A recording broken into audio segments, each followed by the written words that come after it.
I know that you and Ledger are working together.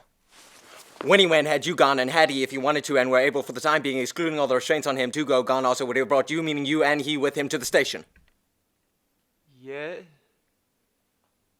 No. Listen, Jack, if I was you, I'd start talking. I have a gun. Not yet, but I have a gun. Look. Let's let bygones be bygones, all right? Donut? No thanks, I'm on a diet.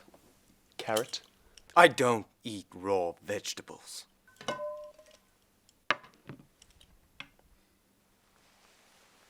I'm not falling for your tricks, Jack!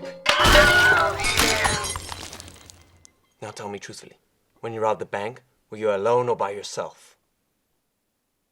Okay, maybe we got off on the wrong foot. Let's try it again, okay? Pizza.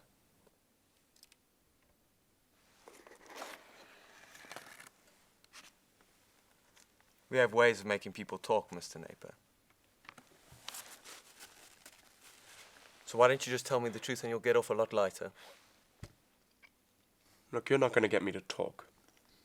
And besides, you don't actually have a charge against me. We don't have a charge on you. Yet. But how would you feel about a random drug test? No, it sounds exciting. What sort of drugs would we be testing? Well, we've actually got this lovely cocaine from South America and this new pill from Russia called the Pink Line.